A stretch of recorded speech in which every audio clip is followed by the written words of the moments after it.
get to be my age, certain things become clearer than ever. I know the American story. Again and again, I've seen the contest between competing forces in the battle for the soul of our nation, between those who want to pull America back to the past and those who want to move America into the future.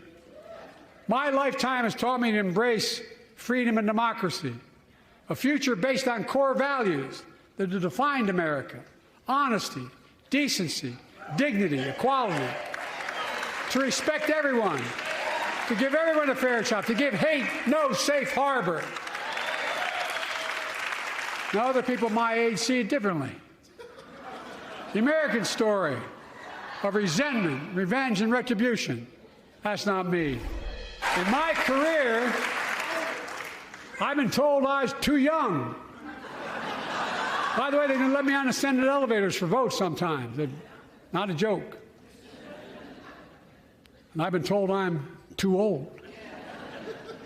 Whether young or old, I've always known what endures. I've known our North Star. The very idea of America is that we're all created equal and deserves to be treated equally throughout our lives. We've never fully lived up to that idea, but we've never walked away from it either. And I won't walk away from it now. I'm optimistic. I really am. I'm optimistic, Nancy.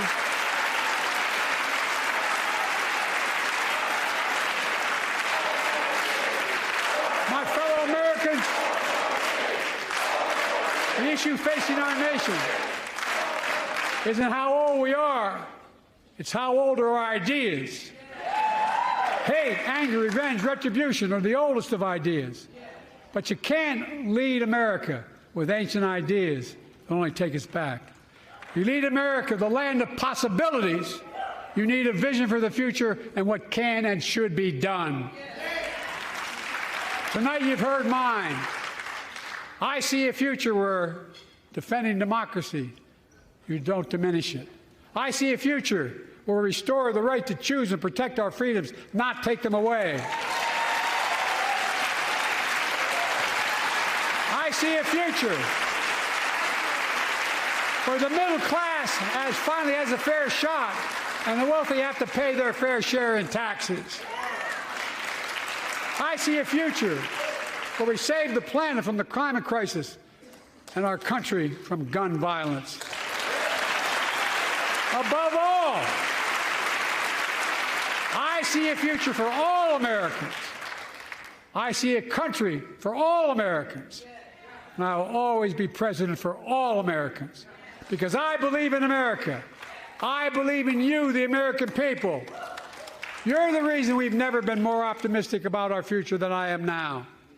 So let's build the future together. Let's remember who we are. We are the United States of America. And there is nothing beyond our capacity when we act together. God bless you all, and may God protect our troops. Thank you, thank you, thank you.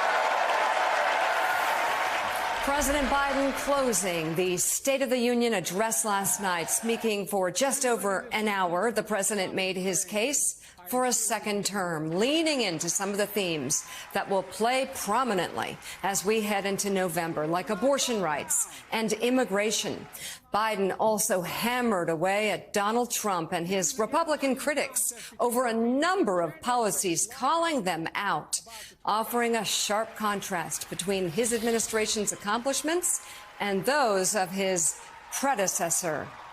Welcome to Morning Joe. Along with Joe, Willie, and me, we have the host of Way Too Early, White House Bureau Chief at Politico, Jonathan Lemire, former White House Director of Communications to President Obama, Jennifer Palmieri, President of the National Action Network and host of MSNBC's Politics Nation, Reverend Al Sharpton, President Emeritus of the Council of Foreign Relations, Richard Haass, and Pulitzer Prize-winning columnist and Associate Editor of the Washington Post, Eugene Robinson, is with us.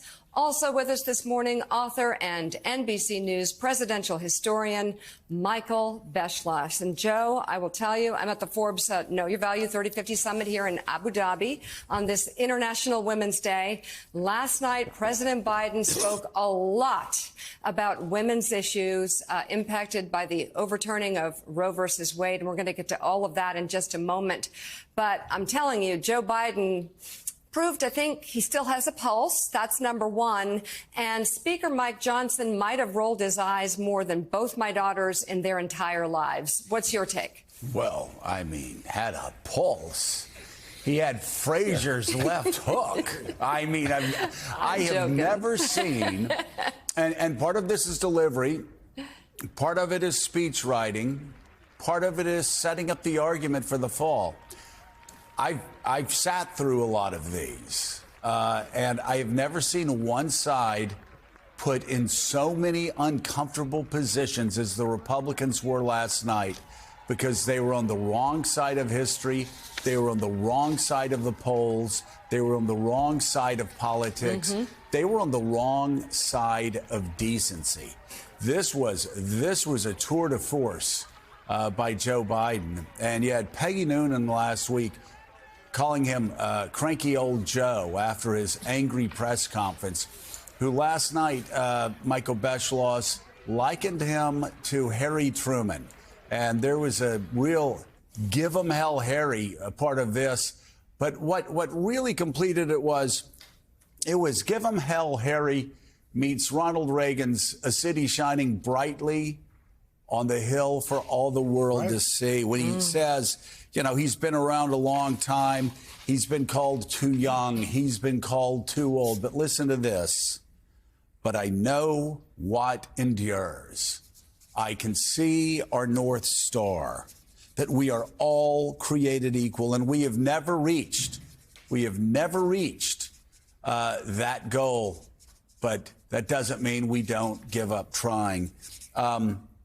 And I thought it was a brilliant turn on Donald Trump when he said, you know, it's not about how old you are, it's about how old your ideas are.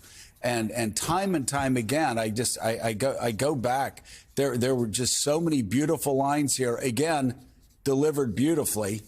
He said, my lifetime has taught me to embrace freedom and democracy, to give hate no safe harbor. Now, some other people my age, they see a different story, an American story of resentment, revenge, and retribution. That's not me. And in the words of Naomi Biden, doubt him, then watch him. He's been defeating the odds his entire life. This has been a recurring theme, Michael, for us, where Joe Biden's underestimated before Iowa. He's underestimated before and after New Hampshire. He's been told he's too old since 2000. He just keeps surprising people. He just keeps winning. He just keeps outperforming. I have no doubt that every Republican in that chamber was shocked by what they saw last night, because he did it to them again. As Newt Gingrich said, at some point we'll figure this out. He said this after the 22 election. Democrats always underestimated Ike. They always underestimated Reagan. Now it's us. We always underestimate Biden.